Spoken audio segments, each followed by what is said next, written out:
മാന്യപ്രേക്ഷകർക്ക് നമസ്കാരം. നമ്മുടെ രാജ്യത്തിന്റെ പ്രധാനമന്ത്രി നരേന്ദ്രമോദി ഒരു പടി മുന്നോട്ട് വെക്കുന്നത് രാജ്യത്തെ പ്രതിപക്ഷത്തിന്റെ മണ്ടക്ക് കോട്ടയിട്ടുള്ള ചവിട്ടായിരിക്കും എന്നുള്ളത് വീണ്ടും രാജ്യത്ത് തെളിഞ്ഞിരിക്കുന്നു. നമ്മുടെ കേരളത്തിലെ പ്രമുഖ മാധ്യമങ്ങൾ ഉൾപ്പെടെ സകല ആളുകളും ഒരുമിച്ചൊറ്റക്കെട്ടായിട്ട് വിളിച്ചു പറഞ്ഞു, മോദി മന്ത്രിസഭയിലെ ഒരു മന്ത്രി രാജിവെച്ചു, അത് പ്രതിപക്ഷത്തിന്റെ വിജയമാണോ എന്ന്.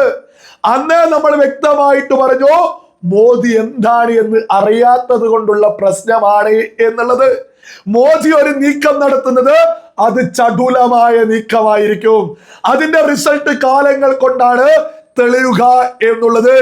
മോദി നീക്കം നടത്തിയതിന്റെ ആദ്യ തെളിവ് പുറത്തു വന്നിരിക്കുന്നു. ഇന്ന് സഭയിൽ നടന്ന ബഹളം നിങ്ങളൊന്ന് കേട്ടു നോക്കൂ.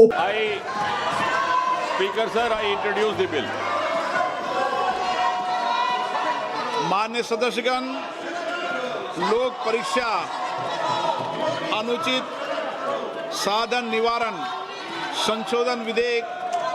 നിങ്ങൾ കണ്ടില്ലേ, എതിരാളികളെ കൊണ്ട് പോലും രാജ്യത്തിന്റെ പ്രധാനമന്ത്രി തങ്ങൾക്കൊപ്പമാക്കാനുള്ള ഒരു പ്രത്യേക മികവ് നരേന്ദ്രമോദിക്കുണ്ട് എന്നുള്ളത് ഒരു യാഥാർത്ഥ്യ. തന്റെ എതിരാളികൾ പോലും തനിക്ക് വേണ്ടി കൈയടിക്കുന്നതിലേക്ക് മോദിക്ക് കാര്യങ്ങൾ എത്തിക്കാൻ അറിയുമെന്ന് പറഞ്ഞത് വെറുതെയല്ല. രാജ്യത്തെ വിദ്യാർത്ഥികൾക്ക് വേണ്ടി ഒരു ബിൽ അവതരണമാ നടക്കുന്നത്. അതിനെതിരെയാണ് രാജ്യത്തെ പ്രതിപക്ഷം വലിയ രീതിയിൽ ബഹളം വെക്കുന്നത്. സ്പീക്കർ ജനാധിപത്യം ഉയർത്തിപ്പിടിച്ച് സുന്ദരമായിട്ട് സഭയിലെ അംഗങ്ങളോട് കാര്യങ്ങൾ തുറന്നു പറയുന്നുണ്ട്. അത് ഞാനൊന്ന് വായിച്ചു കേൾപ്പിക്കാം പച്ച മലയാളത്തില്. ഇതൊന്നും നമ്മുടെ കേരളത്തിലെ പ്രമുഖ മാധ്യമങ്ങൾ വാർത്ത കൊടുക്കില്ല. ആരാണ് ജനാധിപത്യം ഉയർത്തിപ്പിടിക്കുന്നത്, ആരാണ് വിദ്യാർത്ഥികൾക്കൊപ്പം എന്നുള്ളത് അതിൽ വ്യക്തമാണ്. ഞാൻ അതിന്റെ പരിഭാഷ വായിക്കുന്നതിന് മുമ്പേ ആയിട്ട് നമ്മൾ കൃത്യമായിട്ട് എടുത്തു പറഞ്ഞൊരു കാര്യത്തെ കുറിച്ചൊന്ന് ഓർമ്മിപ്പിക്കാം. രാജ്യത്തിന്റെ പ്രധാനമന്ത്രി നരേന്ദ്രമോദി ഇൻസ്റ്റാഗ്രാമിൽ വീഡിയോകളുമായിട്ട് വരുന്നത് വെറുതെയല്ല. അത് രാജ്യത്തെ പുതുതലമുറക്ക് കൃത്യമായ ഒരു സന്ദേശം കൊടുക്കാനാണ്. അത് ആ തുടക്കം മുതൽ നമ്മൾ കൃത്യമായിട്ട് നമ്മുടെ ചാനലിലൂടെ വിളിച്ചു പറഞ്ഞു. എന്നാൽ രാജ്യത്തെ പ്രതിപക്ഷം കൂട്ടുകാരെ എന്നൊക്കെ വിളിച്ചു പറഞ്ഞ് പരമാവധി അതിനെ ട്രോളാൻ ശ്രമിച്ചു. പ്രമുഖ മാധ്യമങ്ങൾ നമ്മുടെ കേരളത്തിൽ നിന്ന് അതിനെ പരമാവധി കളിയാക്കാൻ ശ്രമിച്ചു. എന്നാൽ നമുക്കറിയാം, വിവേകമുള്ള ഓരോ മലയാളിക്കും അറിയാം, മോദി അത് മുന്നോട്ടുള്ള ഒരു കരുത്തുറ്റൊരു ചവിട്ടുപടിയായിട്ടാണ് കാര്യങ്ങൾ നോക്കിക്കാണുന്നത് എന്ന്. ഓരോ വീഡിയോയിലും മോദി കൃത്യമായിട്ട് പ്ലാൻ ചെയ്യുന്നുണ്ടായിരുന്നു. രാജ്യത്തെ പ്രതിപക്ഷം പോലും അത് നോട്ട് ചെയ്യാതെ വിട്ടുപോയി. ഞാൻ ലേറ്റസ്റ്റ് ആയിട്ട് മോദി പറഞ്ഞ ഈ 3 വീഡിയോയിലും ഒരേപോലെ പറഞ്ഞൊരു കാര്യം ഞാനൊന്ന് എടുത്ത് വായിച്ചു കേൾപ്പിക്കാം. കൂട്ടുകാരെ, വിദ്യാർത്ഥികളുടെ നല്ല ഭാവിക്ക് വേണ്ടി ഭാരത സർക്കാർ തുടർച്ചയായി അനേകം നടപടികൾ എടുക്കുന്നുണ്ട്. വിദ്യാർത്ഥികളുടെ ഭാവിയുമായി കളിച്ചവർ ആരാണോ അവർ ജയിലിൽ കിടന്ന് അനുഭവിക്കുന്നുണ്ട്. നമ്മൾ ഫാസ്റ്റ് ട്രാക്ക് കോടതി പ്രാവർത്തികമാക്കി കഴിഞ്ഞു. ഇന്നലെ പാർലമെന്റിൽ കഠിനമായി ശിക്ഷ നടപ്പാക്കുന്നതിനൊപ്പം പുതിയ നിയമങ്ങൾ കൊണ്ടുവരുന്നതിനുള്ള നടപടികളും തുടങ്ങിക്കഴിഞ്ഞു. നിങ്ങൾ പ്രത്യേകമായി ശ്രദ്ധിച്ചോ, ഈ ഒരു ഭാഗം നരേന്ദ്രമോദി ഇൻസ്റ്റാഗ്രാമിൽ കൊണ്ടുവരുന്ന ഓരോ വീഡിയോയിലും കൃത്യമായിട്ട് ടച്ച് ചെയ്തു പോകുന്നുണ്ട്. അതായത് രാജ്യത്തിന്റെ പാർലമെന്റിൽ ഞങ്ങൾ കൃത്യമായിട്ട് നിയമം കൊണ്ടുവരുന്നുണ്ട്. ചോദ്യപേപ്പറുമായി ബന്ധപ്പെട്ട് എന്തെങ്കിലും ഒരു വിഷയമുണ്ടാക്കുന്നവർക്കെതിരെ, അതായത് ഒരു ചെറുവിരലെങ്കിലും അലക്കിയവർക്കെതിരെ കടുത്ത ശിക്ഷ കൊടുക്കുന്ന തരത്തിലുള്ളൊരു ശക്തമായ നിയമം കൊണ്ടുവരുന്നുണ്ട്. അത് ഞങ്ങൾ കൊണ്ടുവരികയാണ് എന്ന് കൃത്യമായിട്ട് രാജ്യത്തെ പുതുതലമുറയോട് മോദി പറഞ്ഞുകൊണ്ടിരുന്നു. നമുക്കറിയാം, രാജ്യത്തെ പുതുതലമുറ എത്രമാത്രം വലിയ രീതിയിലാണ് അത് സ്വീകരിച്ചത് എന്ന്. ഇൻസ്റ്റാഗ്രാമിൽ പോലും വേൾഡ് റെക്കോർഡാണ് ആ വീഡിയോക്ക് നേടാൻ കഴിഞ്ഞിട്ടുള്ളത്. അപ്പൊ രാജ്യത്തെ പുതുതലമുറ ഒന്നടങ്കം അത് നേരിട്ട് സ്വീകരിച്ചു എന്നുള്ളത് ഒരു യാഥാർത്ഥ്യ. ഇന്ന് സഭയിൽ നടന്നത് എന്താ? ഇന്ന് സഭയിൽ നടന്നത് ഞാനൊന്ന് വായിച്ചു കേൾപ്പിക്കാം. അതായത് നമ്മൾ കണ്ടു, ബഹളം വെക്കുക, രാജ്യത്ത് ശക്തമായ നിയമ സംവിധാനങ്ങൾ. ഈ ചോദ്യപേപ്പറുമായി ബന്ധപ്പെട്ട് ആരെങ്കിലും എന്തെങ്കിലും ചെയ്താൽ, ചെറുവിരൽ അനക്കിയാൽ 10 വർഷം വരെ കഠിന തടവ് കൊടുക്കുന്ന ശക്തമായ നിയമങ്ങൾ കൊണ്ടുവരുന്ന വിഷയത്തിൽ പ്രതിപക്ഷം ബഹളം വെക്കുക. അപ്പൊ സ്പീക്കർ സുന്ദരമായിട്ടൊരു കാര്യം വിളിച്ചു പറയുന്നുണ്ട്. ഞാനതൊന്ന് വായിച്ചു കേൾപ്പിക്കാം പച്ച മലയാളത്തിൽ. ഇതൊന്നും നമ്മുടെ കേരളത്തിലെ പ്രമുഖ മാധ്യമങ്ങൾ കൊടുക്കില്ല. ഞാനൊന്ന് വായിച്ചു കേൾപ്പിക്കാം. സ്പീക്കർ പറയുന്നതാണ്: ബഹുമാനപ്പെട്ട അംഗങ്ങളെ, 2026 പൊതുപരീക്ഷകൾ അന്യായമായ മാർഗങ്ങൾ തടയൽ ഭേദഗതി ബില്ലിൽ ഭേദഗതികൾ സമർപ്പിക്കാൻ ഉച്ചക്ക് 1 മണി വരെ ഞാൻ നിങ്ങൾക്ക് സമയം നൽകുന്നു. ബഹുമാനപ്പെട്ട അംഗങ്ങളെ, ഇതൊരു പ്രധാനപ്പെട്ട ബില്ലാണ്. ഈ ബില്ല് വ്യാപകമായി ചർച്ച ചെയ്യപ്പെടും.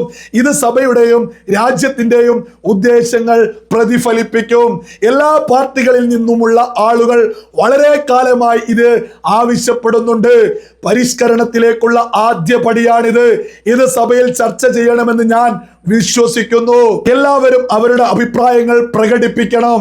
അതുവഴി ഈ ബില്ലിലൂടെ രാജ്യത്തിനുള്ളിൽ പരീക്ഷാധിഷ്ഠിത ലീഗുകളുടെ നിലനിൽപ്പ് തടയാൻ ഉചിതമായ നടപടികൾ കൈക്കൊള്ളാൻ കഴിയും.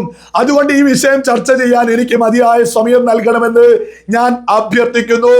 ഈ ബില്ലിൽ ചർച്ച ചെയ്യാൻ സഭ സമ്മതിക്കുന്നത്ര സമയം ഞാൻ നിങ്ങൾക്ക് നൽകും. സഭയുമായി സഹകരിച്ച് ഈ പ്രധാനപ്പെട്ട ബില്ല് ചർച്ച ചെയ്യാൻ ഞാൻ നിങ്ങളോട് അഭ്യർത്ഥിക്കുന്നു. എനിക്കത് ചർച്ച ചെയ്യണം. നിങ്ങൾ ചർച്ച ചെയ്യുന്ന വിഷയങ്ങൾ ചർച്ച ചെയ്യണമെന്ന് നിങ്ങൾ വളരെ കാലമായി ആവശ്യപ്പെടുന്നു. ഇന്ന് ബില്ലിനും നിയമനിർമ്മാണത്തിനും അപ്പുറം പാർലമെന്റിൽ നിങ്ങൾ എന്ത് നിർദ്ദേശങ്ങൾ നൽകിയാലും സർക്കാർ തീർച്ചയായും അവ നടപ്പിലാക്കാൻ ശ്രമിക്കും. ഇതാണ് ജനാധിപത്യം. എല്ലാവരുടെയും ശബ്ദവും ആശയങ്ങളും കേൾക്കണം. ജനാധിപത്യത്തിന്റെ ഈ പ്രക്രിയയിൽ സഭ മുദ്രാവാക്യങ്ങളും പ്ലക്കാർഡുകളും വിളിക്കുന്നതിന് പകരം ചർച്ചയിൽ ഏർപ്പെടണമെന്ന് ഞാൻ പ്രതീക്ഷിക്കുന്നു. സംഭാഷണത്തിൽ ഏർപ്പെടുക. നിങ്ങളുടെ അഭിപ്രായങ്ങളും ആശയങ്ങളും പ്രകടിപ്പിക്കുക. ഇന്ന് ഉച്ചയ്ക്ക് 2 മണി വരെ നടപടികൾ നിർത്തിവെച്ചിരിക്കുന്നു. ഓരോ മലയാളിയും തിരിച്ചറിയുക, സഭയിൽ കൃത്യമായ ജനാധിപത്യം ഉയർത്തിപ്പിടിക്കുക. ഈ ബില്ലുമായിട്ട് നിങ്ങൾ ചർച്ച ചെയ്യൂ. ഓരോ അംഗങ്ങൾക്കും എത്ര സമയം വേണമെങ്കിലും എടുക്കാം. നിങ്ങൾ പ്ലാക്കാർഡുമേന്തി നിങ്ങൾ ബഹളം വെക്കുന്നതൊന്ന് അവസാനിപ്പിക്കൂ. നമുക്ക് നമ്മുടെ യുവതലമുറക്ക് വേണ്ടി ഒരുമിച്ച് മുന്നോട്ട് പോവാം. എന്നാൽ ഈ രാജ്യത്തെ പ്രതിപക്ഷം ചർച്ചയ്ക്ക് തയ്യാറായില്ല.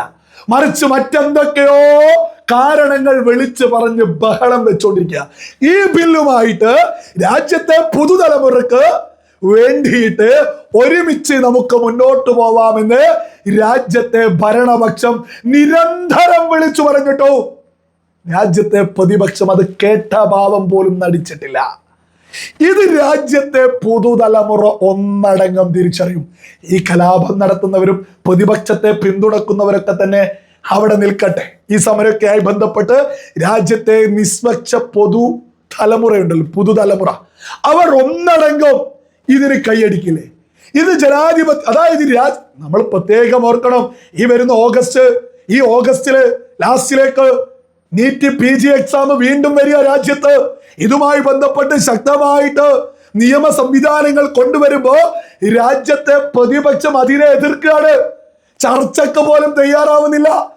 ബഹളം വെക്കുക, പ്രതിഷേധം നടത്തുക. ഇതാണ് പറഞ്ഞത്. മോദി രാജിവെപ്പിച്ചതോ മോദി വീഡിയോയുമായിട്ട് വന്നതൊന്നും വെറുതെയല്ല. അടപടലം പെട്ടിരിക്കുന്നത് ഇപ്പൊ പ്രതിപക്ഷ. അവർക്ക് എന്ത് തേങ്ങയാണ് ചെയ്യേണ്ടത് എന്ന് പോലും ഓർമ്മയില്ല.